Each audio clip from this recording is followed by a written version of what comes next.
yang bersejarah bagi orang yang percaya tentunya, karena di bulan April ini kita memperingati beberapa peristiwa kudus, peristiwa yang mulia yang tidak dimiliki oleh kepercayaan manapun kecuali Kristen,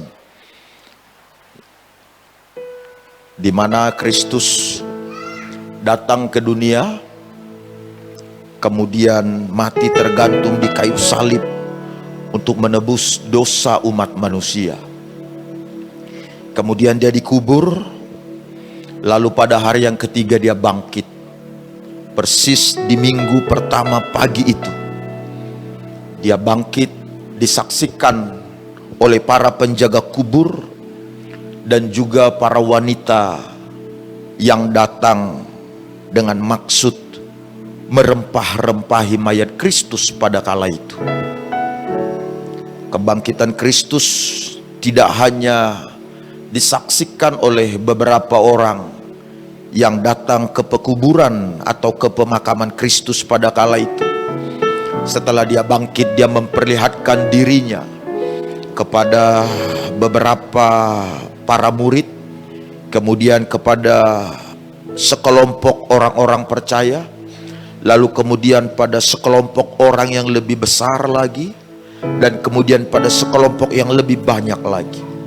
Alkitab mencatat kebangkitan Kristus itu setelah dia bangkit dari kubur, ada 500 orang lebih yang menyaksikan tubuh Kristus, yang melihat Kristus yang bangkit dari kematian.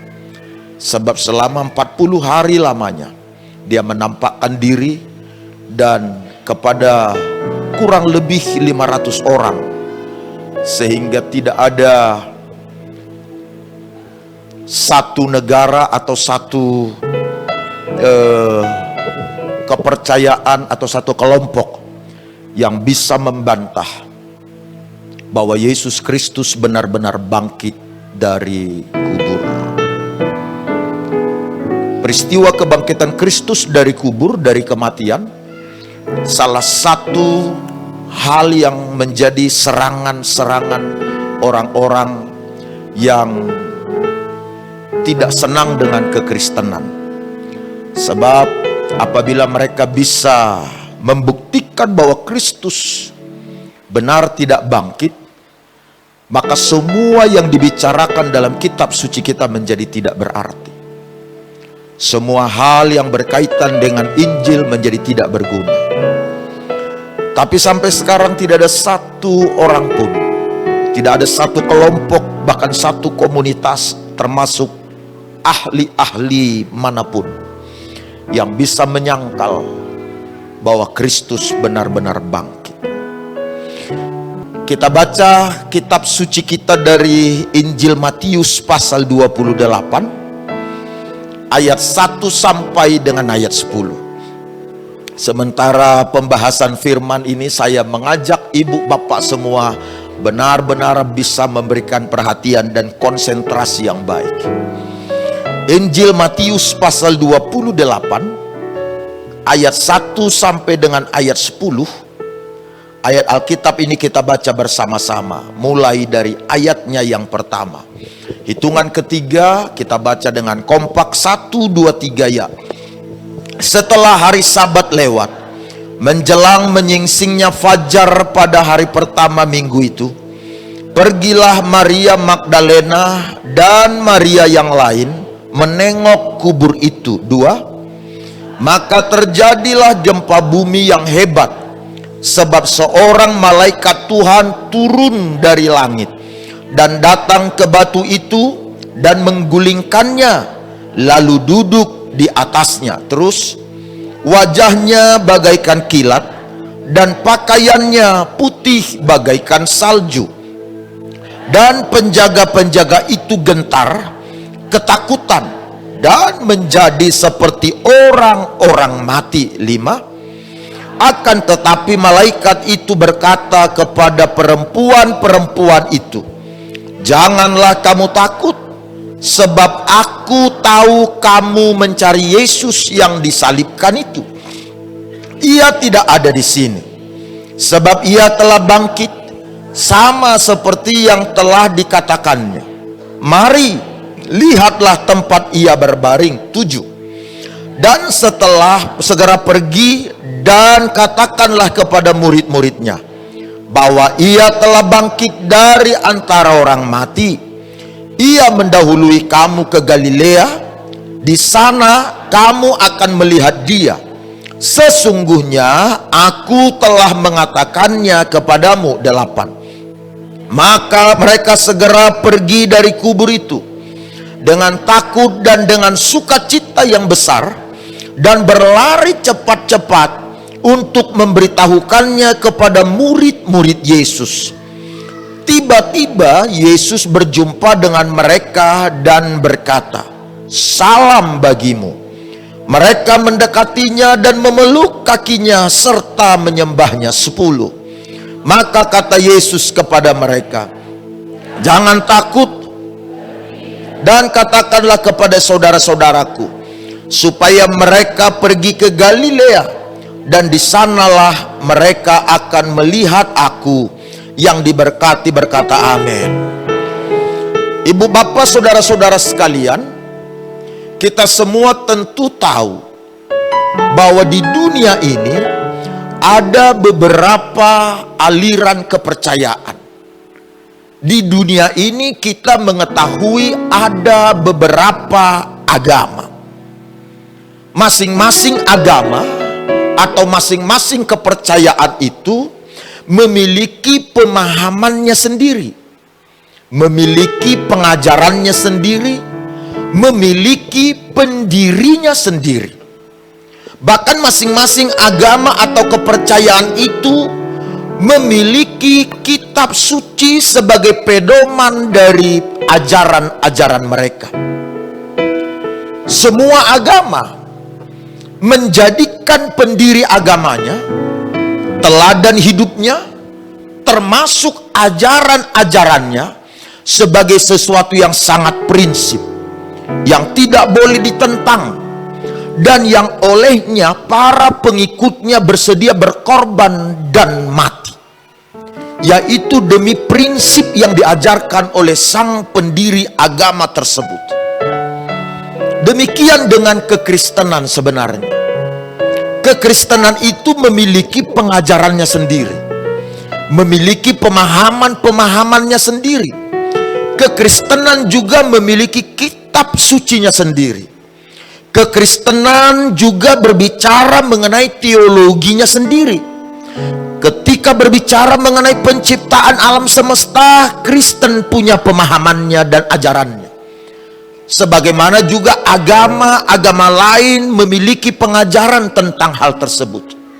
Ketika berbicara mengenai manusia, Kristen mempunyai pengajarannya. Demikian pula dengan agama-agama lainnya.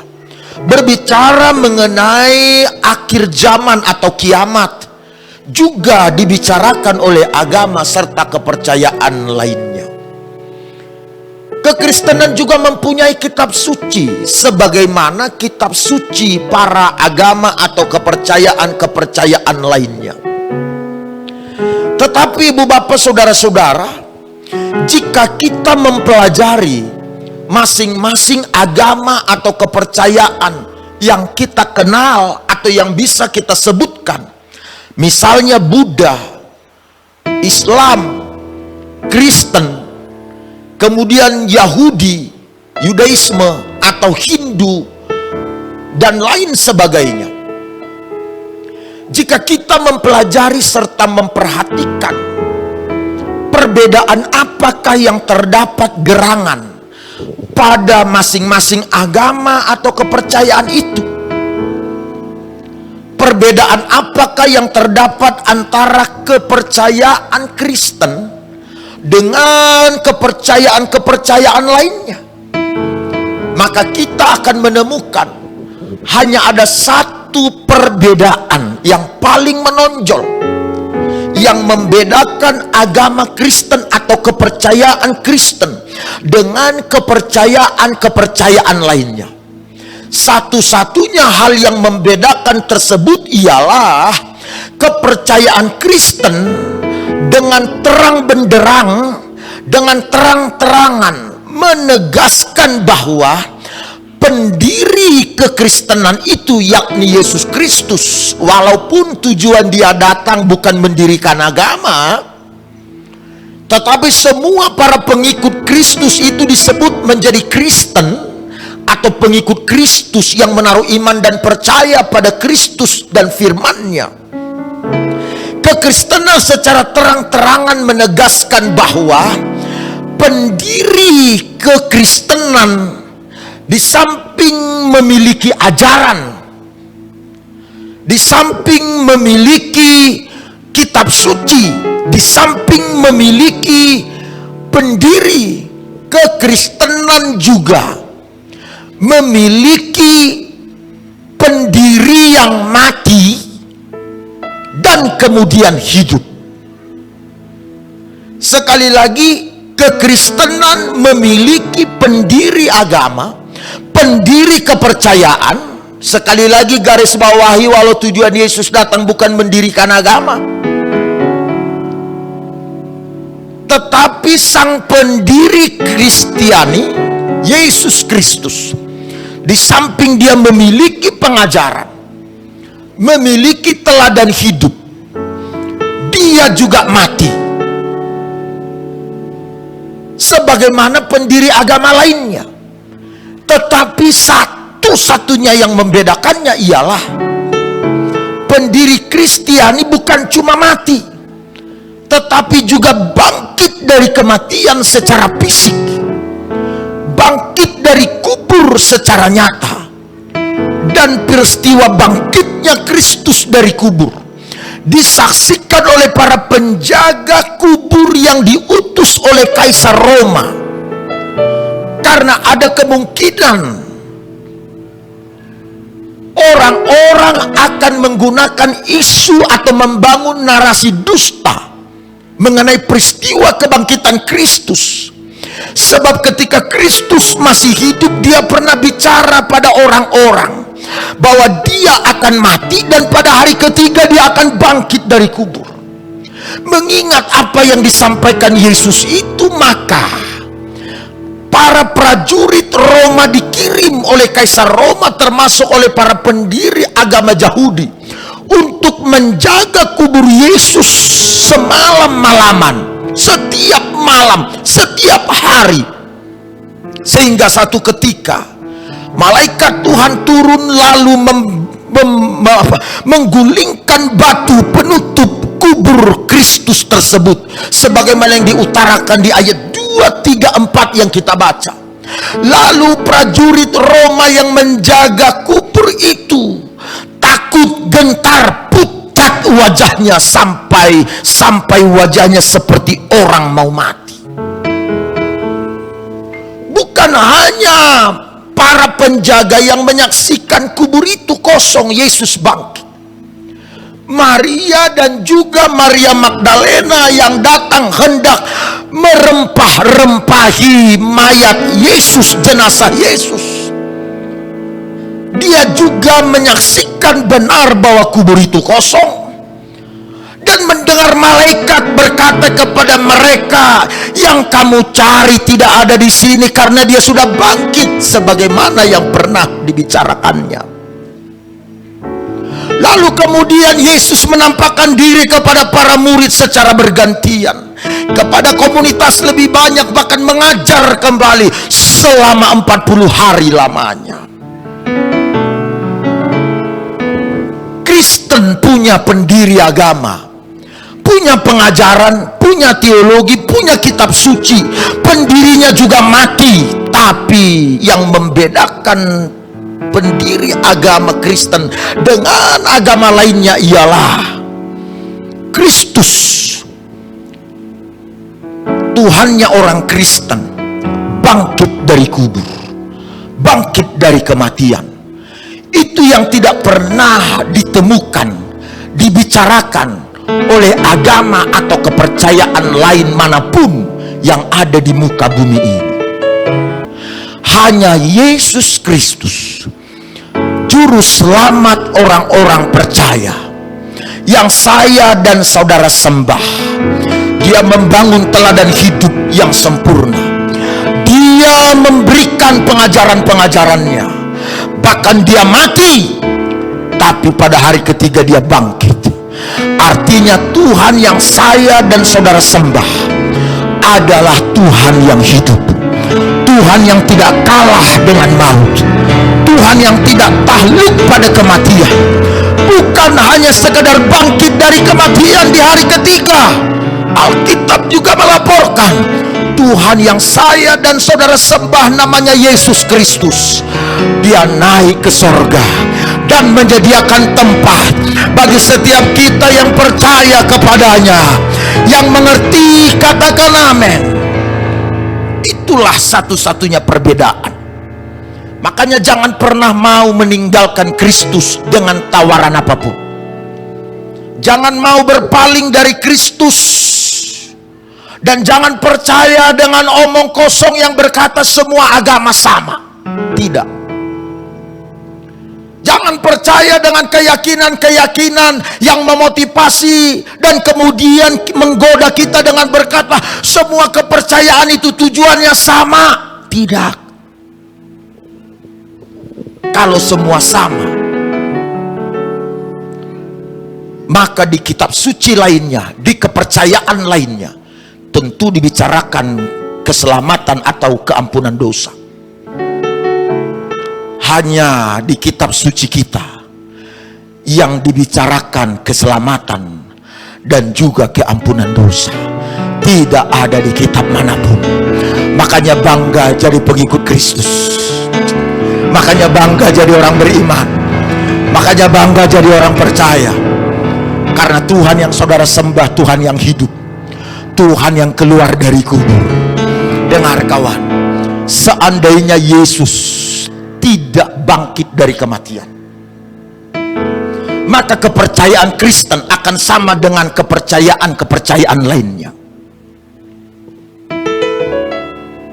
Mungkin kitab suci kita atau Alkitab kita akan berbicara mengenai teladan hidup atau karakter sempurna yang diperlihatkan oleh Kristus. Mungkin itu akan dibicarakan di kitab suci kita. Mungkin juga Alkitab kita akan mencatat pengajaran-pengajaran Kristus yang menakjubkan dan yang luar biasa itu, yang penuh kuasa itu. Mungkin akan dibicarakan juga di kitab suci kita. Bahkan juga mungkin akan dibicarakan oleh Alkitab berbagai mujizat, berbagai hal-hal luar biasa yang dikerjakan oleh Kristus yang menyamai Allah. Sebab orang-orang yang menyaksikan mujizat yang dilakukan oleh Kristus pada kala itu berkata bahwa tidak mungkin ada orang yang bisa melakukan mujizat itu kalau dia bukan berasal dari sorga. Mungkin kitab suci kita bicara soal mujizat hebat luar biasa. Bahkan mungkin Alkitab kita juga akan mencatat soal kematian Kristus, ketaatan Kristus sampai dia mati di kayu salib, tergantung demi dosa-dosa dunia, lalu dia dikubur. Mungkin kisah atau peristiwa penguburannya pun dibicarakan. Tapi seandainya Yesus tidak bangkit, maka isi Alkitab kita berhenti sampai peristiwa kematian Kristus. Tidak akan pernah dicatat dalam kitab suci kita kelanjutan karya Kristus melalui para hamba Tuhan, melalui para rasul, melalui gereja-gereja. Seandainya Kristus tidak bangkit dari kematian, ibu bapak, maka isi kitab suci kita itu hanya bicara mengenai Yesus hidup, Yesus mengajar, Yesus melakukan mujizat, Yesus taat, dia beri teladan, dia tergantung di salib, dia mati, selesai. Tidak akan ada isi kitab suci kita yang berbicara mengenai kesaksian-kesaksian bagaimana kisah hidup Kristus yang mengubahkan banyak orang melalui kehidupan para rasul, para hamba-hamba Tuhan. Tetapi karena Kristus bangkit dari kematian, kemudian dia naik ke sorga, lalu mengirimkan rohnya ke hidup kita masing-masing yang percaya kepadanya. Lalu oleh kehidupan Allah yang ada dalam kita melalui Roh Kudus, kini saya dan saudara serta semua orang percaya lainnya menyadari, memahami, mengakui bahwa Kristus memang hidup. Karena bisa kita rasakan di hati kita, bisa kita rasakan di hidup kita, kita bisa melihat bukti-buktinya, kita merasakan damai sejahtera, kita bisa berhadapan dengan setan, kita bisa berhadapan dengan penyakit, bahkan kita bisa melakukan berbagai hal hebat. Itu adalah bukti bahwa Kristus yang kita sembah benar-benar hidup. Bukan hanya hidup pada kala itu, tapi sampai sekarang dia hidup di hati kita, dia hadir di hati kita, berkarya di hidup kita dan melalui kita semua. Makanya orang Kristen itu, orang percaya itu adalah orang yang tidak bisa dihentikan oleh apapun, karena kuasa yang membangkitkan Kristus dari dalam kubur, kuasa yang sama hidup di dalam kita sekalian. Yang percaya tepuk tangan bagi Tuhan Yesus. Kalau melihat ini, menyadari ini, masih mungkin kita ragu-ragu akan Tuhan yang kita sembah itu? Masih mungkinkah kita menjadi orang percaya yang kalah, yang melihat diri kita gagal dan tak berdaya, melihat diri kita ini orang yang tidak punya kemampuan apa-apa? Saudara belum memahami esensi dari kekristenan itu namanya. Kita belum mengerti inti dari kekristenan. Inti dari kekristenan itu adalah Kristus bangkit dari kematian, kemudian dia naik ke sorga, lalu dia memberikan rohnya kepada kita masing-masing dan hidup di dalam kita, melalui kita. Oleh karena itu, lewat hidup kita, karyanya bisa dilihat orang lain.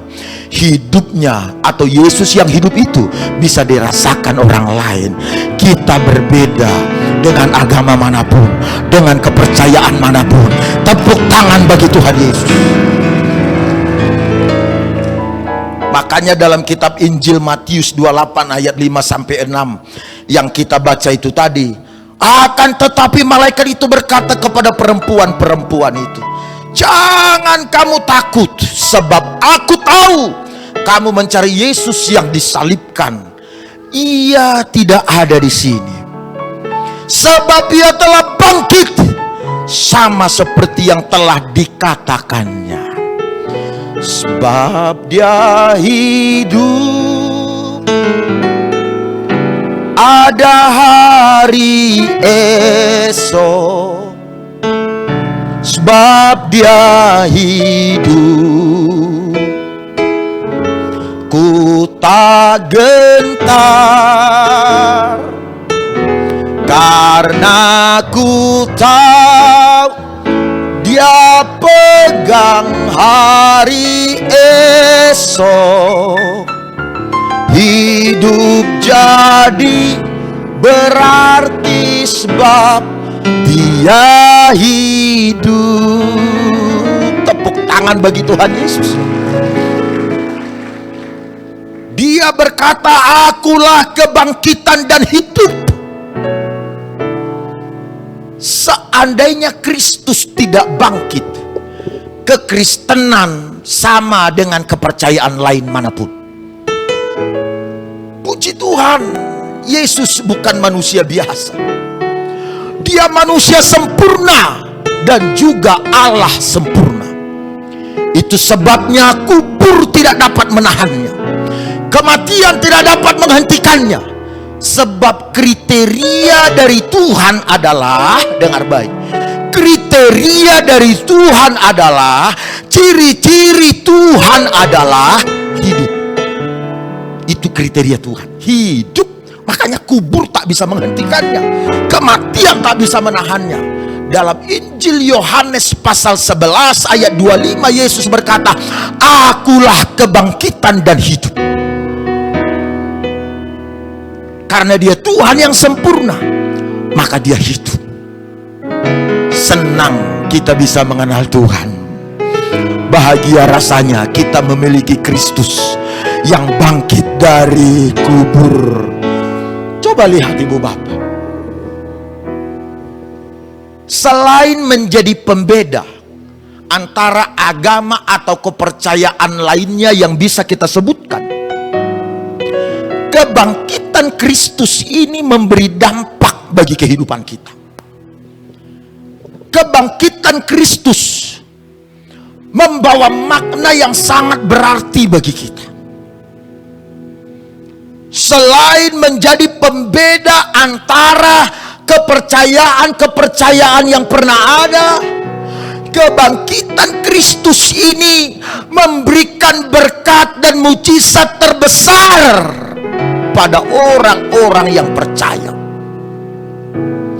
Kebangkitan Kristus ini memberikan berkat yang terhebat yang tidak pernah bisa saudara temukan dengan cara apapun. Berkat terbesar yang tidak pernah saudara bisa peroleh dengan metode apapun. Berkat terbesar, mujizat terhebat yang tidak pernah bisa diberikan dan dilakukan oleh siapapun. Berkat terbesar itu bukan finansial. Berkat terbesar itu bukan materi. Berkat terbesar yang diberikan oleh kebangkitan Kristus pada kita adalah keampunan dosa. Saya ulang sekali lagi, keampunan dosa. Itu berkat terbesar yang Allah berikan kepada kita melalui kebangkitan. Tidak ada agama atau kepercayaan manapun yang bicara soal pengampunan dosa, kawan. Bahkan kepercayaan Judaisme tidak menganut keampunan dosa. Hanya Kristen, hanya kitab suci kita, hanya Yesus. Makanya Alkitab itu namanya kabar baik. Karena apa yang tidak dibicarakan orang lain, apa yang tidak bisa dikerjakan oleh siapapun, dikerjakan dan diberikan oleh Kristus pada kita. Keampunan dosa. Ayo kita baca Alkitabnya sama-sama, yuk. 1 Korintus 15 ayat 17 sampai 22. Haleluya. Saudara bersabar. Ini masih bagian dari pendahuluan. Mari kita baca 1 Korintus 15 ayat 17. Kalau saudara semuanya sudah ketemu, kita membaca bersama-sama. Dimulai dari ayat 17. 1, 2, 3 ya. Dan jika Kristus tidak dibangkitkan, maka sia-sialah kepercayaan kamu, dan kamu masih hidup dalam dosamu. Terus.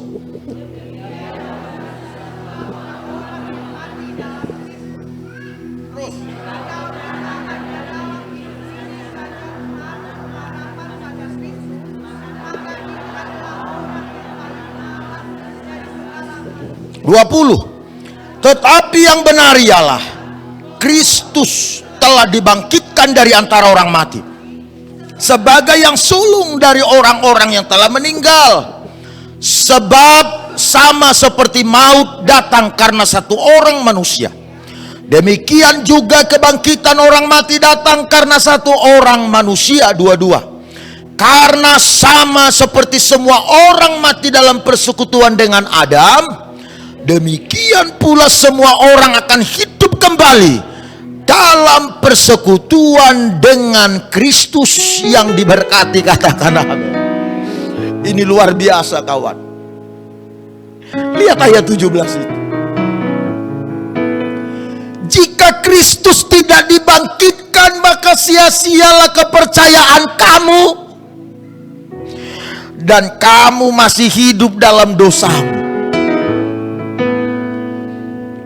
Penegasan ini memberitahukan kepada kita semua, ibu bapak, bahwa kebangkitan Kristus dari kematian adalah satu-satunya bukti, sekaligus satu-satunya jaminan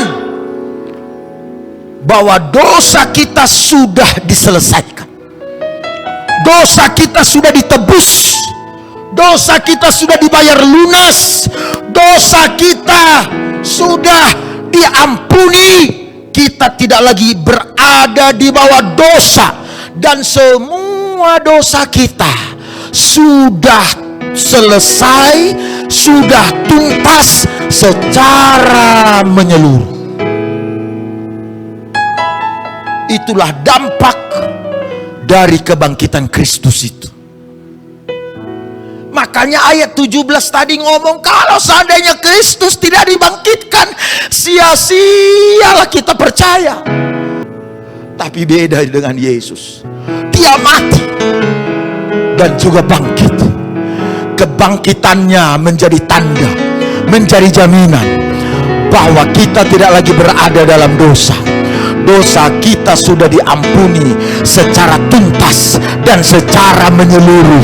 Itu sebabnya saya dan saudara sekarang bisa memanggil dia Bapa. Saya dan saudara sekarang bisa mengalami berkat-berkat hebat dari Allah karena dosa sudah diampuni.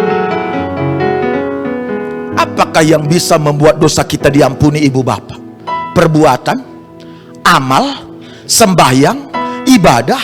Apa yang membuat dosa kita bisa diampuni? Apa yang membuat dosa kita bisa ditebus? Tidak ada. Tapi Kristus, dia mengampuni kita, dia menebus dosa itu, dan dia selesaikan. Sehingga sekarang orang yang percaya kepadanya tidak lagi berada di dalam kutuk dosa, tapi dalam hidup benar. Karenanya Kristus ada di dalam kita semua. Kita adalah anak-anak kerajaan Allah yang mengerti. Tepuk tangan bagi Tuhan Yesus. Katakan amin. Apa yang membuat hidup ini paling bahagia kecuali menyadari dan mengetahui dosa kita sudah dibayar lunas.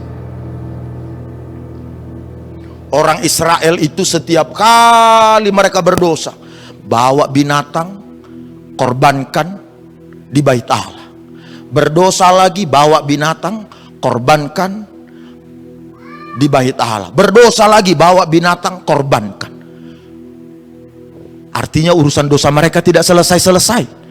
Semakin banyak mereka mengorbankan binatang, semakin banyak dosa yang belum selesai. Yesus, dia korbankan darahnya satu kali, semua dosa selesai, tuntas secara menyeluruh. Itulah bahagianya kita yang beriman pada Kristus sekarang. Tepuk tangan sekali bagi Tuhan Yesus. Coba lihat, aku ingin menolong saudara memahami kebenaran ini. Bagaimana proses penebusan dosa itu terjadi? Supaya kita nangkap dulu bagaimana cara pengampunan dosa kita terjadi. Kalau saudara paham ini, Ibu Bapak, saya yakin saudara makin cinta sama Tuhan. Saudara makin gila-gilaan sama Tuhan kalau saudara ngerti ini. Coba gini, coba lihat ya Ibu Bapak. Proses keampunan dosa terjadi yang pertama, harus ada pribadi yang tidak berdosa sama sekali. Harus ditemukan pribadi yang tidak berdosa sama sekali. Sebab begini, seorang yang berdosa pasti tidak bisa menolong orang berdosa lainnya. Bagaimana seseorang bisa menyelamatkan orang dari dosa kalau dia pun berdosa? Tidak bisa.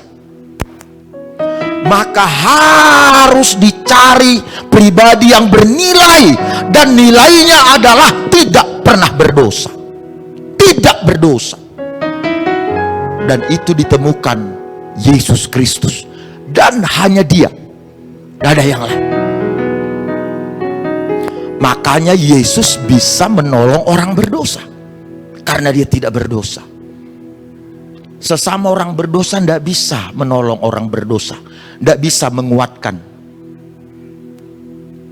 Di jalan raya saja ada tulisan, sesama orang sombong jangan sombong katanya. Nah, artinya sesama orang sombong jangan saling menyombongkan diri. Sesama si gantang sirat jangan saling mendahului gitu. Dilarang saling mendahului. Yesus tidak berdosa. Kemudian apa yang dilakukan oleh Kristus?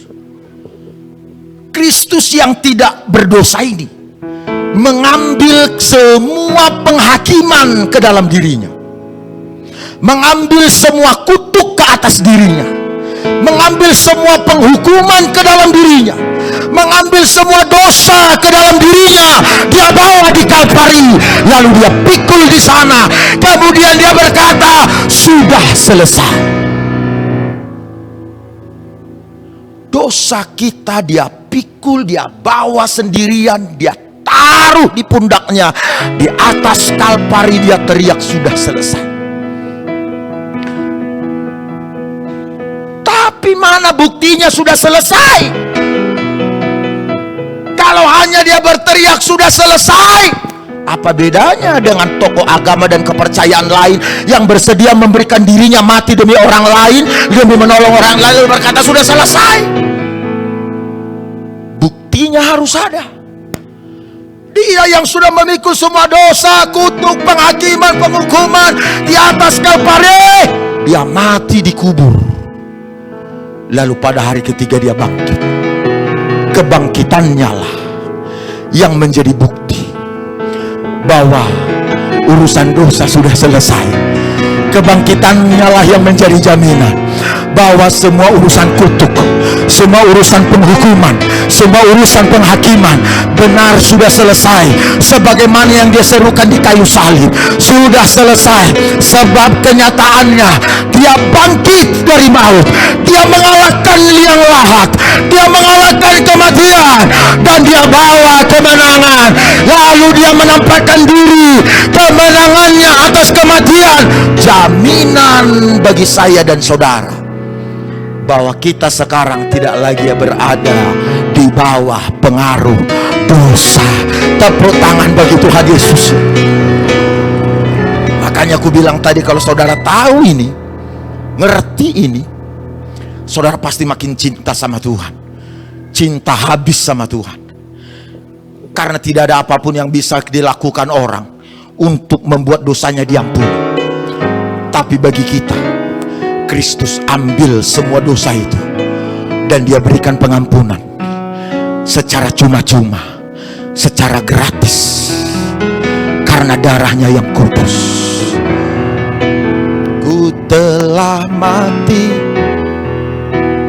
dan tinggalkan,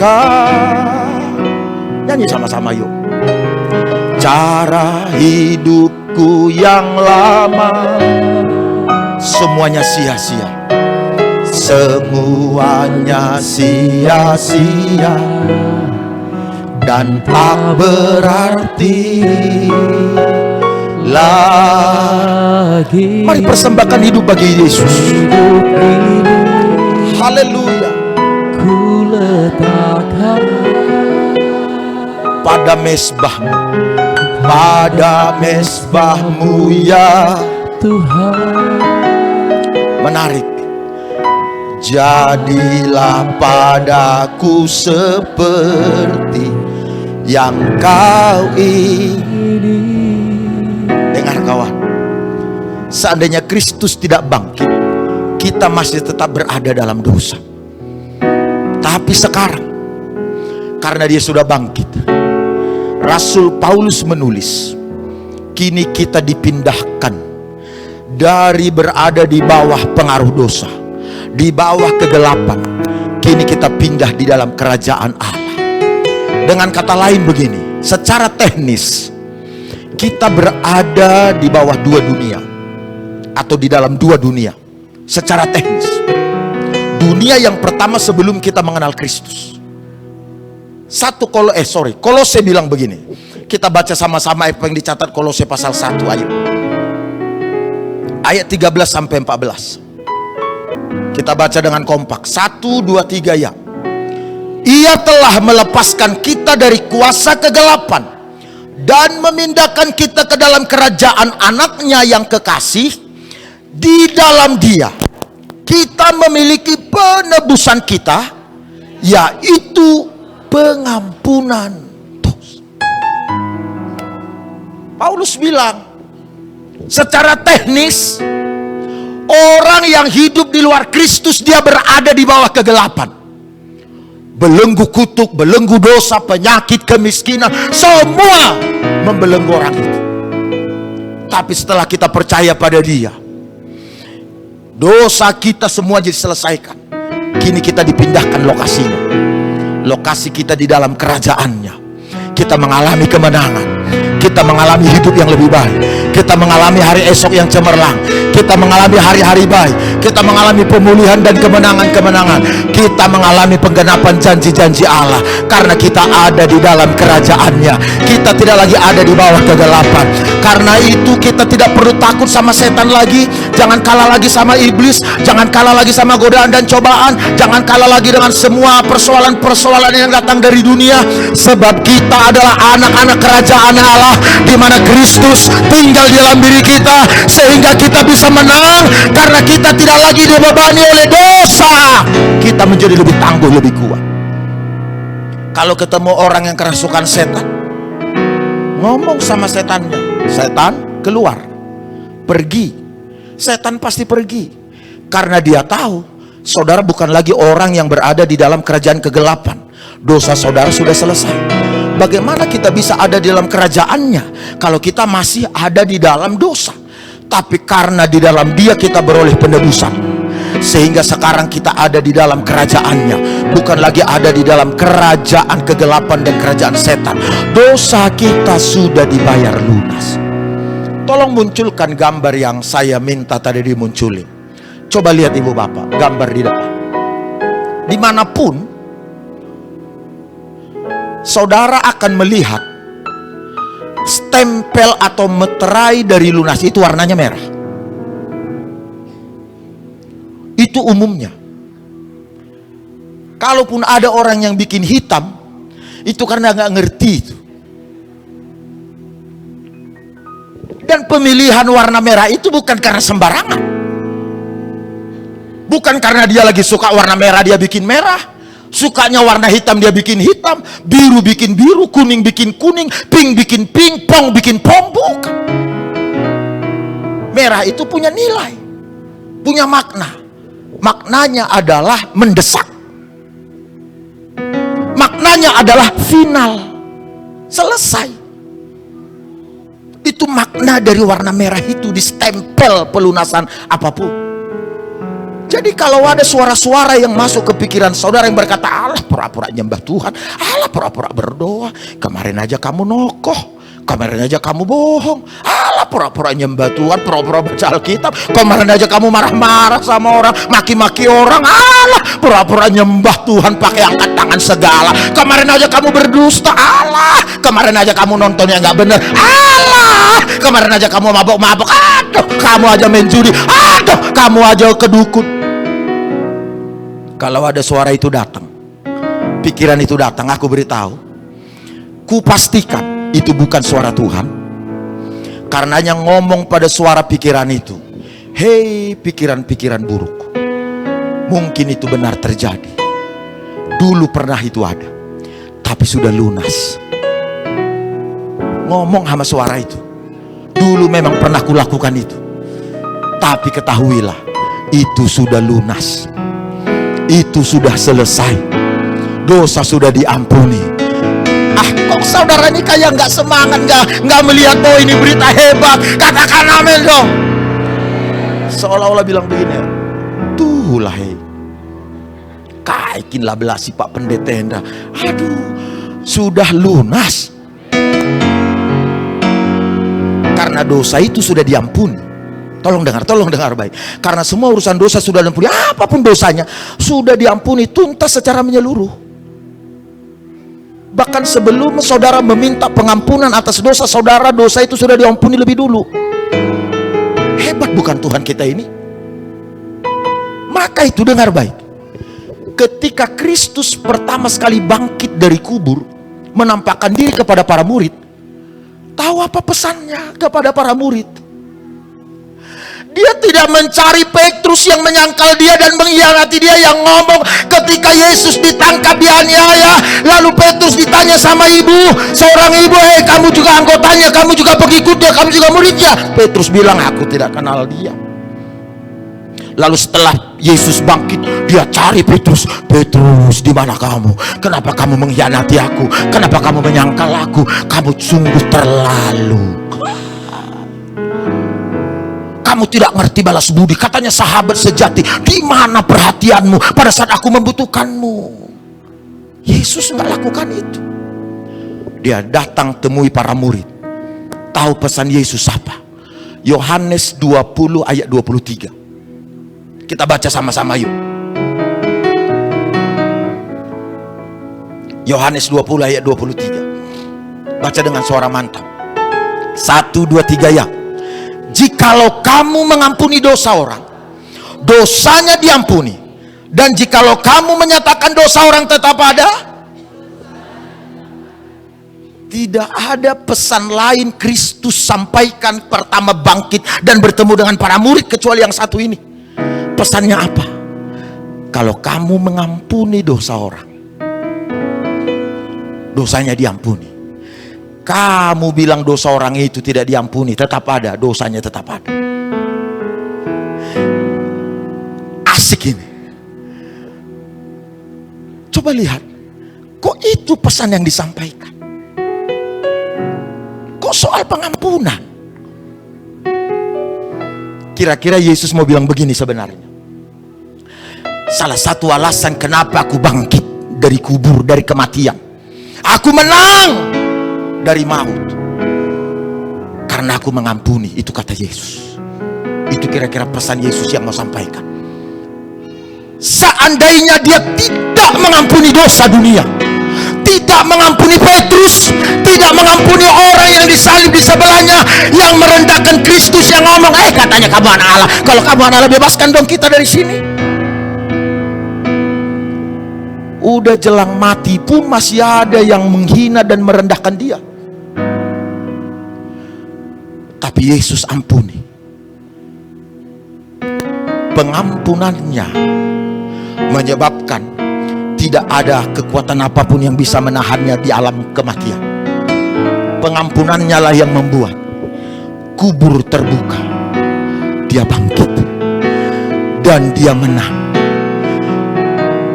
Kalau mau mengalami hidup yang berkemenangan, hai orang-orang beriman, kalau rindu mengalami hidup di mana saudara bisa berlari lebih cepat mencapai masa depan yang Tuhan sudah rancang dan sediakan sejak awal, kuncinya adalah pengampunan. Pengampunan. Kuncinya adalah mengampuni. Kuncinya adalah jangan menyimpan rasa sakit, rasa luka. Ampuni, katakan amin. Sekali lagi katakan amin. Gini. Waktunya, udah mau habis nih. Tahu, Pak. Ini satu waktu, pagi-pagi, Yesus ngomong sama Petrus. Petrus, sebelum matahari terbenam, sebelum ayam berkokok 3 kali, kamu akan menyangkal aku, kata Yesus sama Petrus. Ini di hari yang sama. Sebelum ayam berkokok 3 kali, kamu pasti menyangkal aku. Rupanya waktu Yesus ngomong itu, ada ayam yang mendengar. Boleh bantu saya, Pak? Pak Leo, Pak Ganding, ada satu lagi, Pak Justri. Sini Pak. Ini agak kita kasih waktu dikit ya. Sini Pak, maju Pak. Karena Bapak pakai dasi, Bapak di tengah. Bapak di kanan satu, sini. Bapak Petrusnya.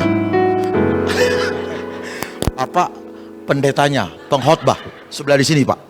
Sini Pak. Bapak izin, permisi, ayamnya. Ya.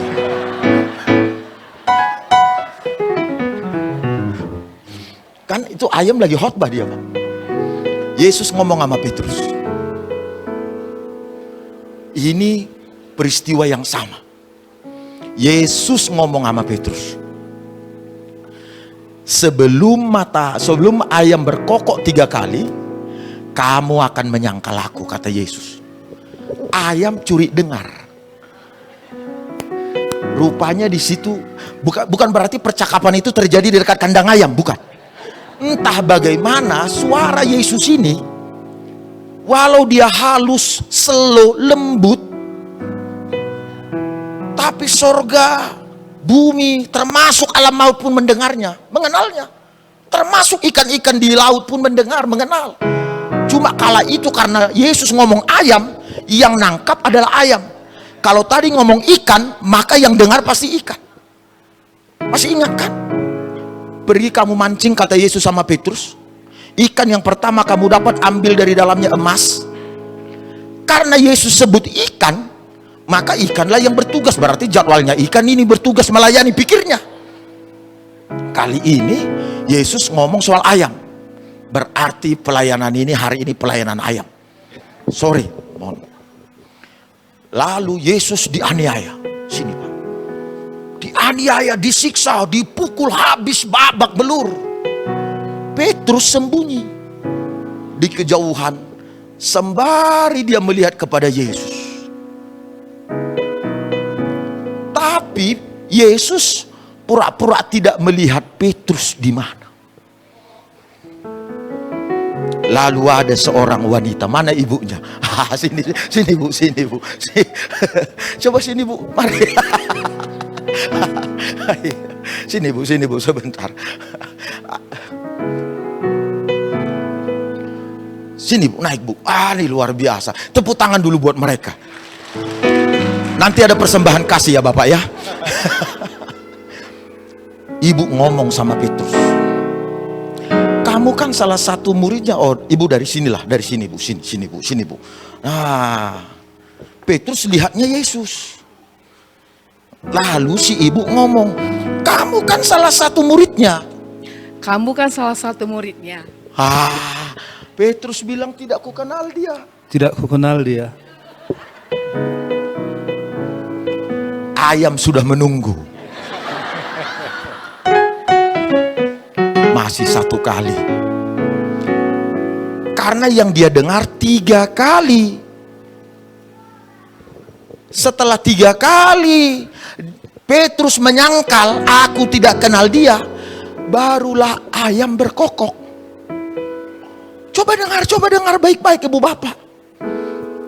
Seandainya ayam tidak taat, tidak sabar, begitu Petrus ngomong aku tidak kenal dia, lalu ayam langsung berkokok, saya nggak yakin Petrus bertobat. Saya nggak yakin Petrus bertobat. Tapi ketemu lagi dengan perempuan yang berbeda.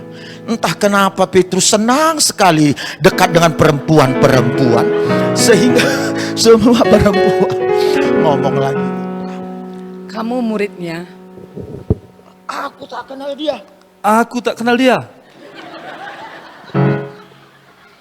Ayam waktu itu mau bilang, sudah waktu, pandang dulu pada Yesus. Sudah waktunya kah ini guru gitu.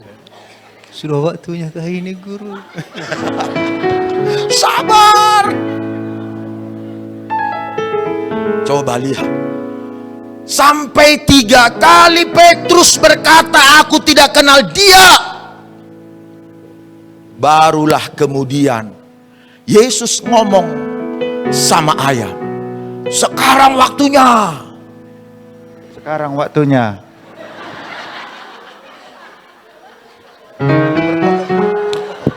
Berkokok dulu.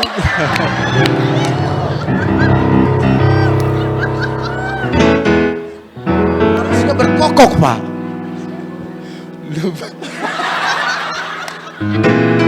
Setelah ayam berkokok, Barulah Yesus lihat Petrus. Terlalu. Walau nggak ada ayatnya, nggak ada ayat. Tapi coba lihat, Yesus sudah ditangkap, Petrus menyesal.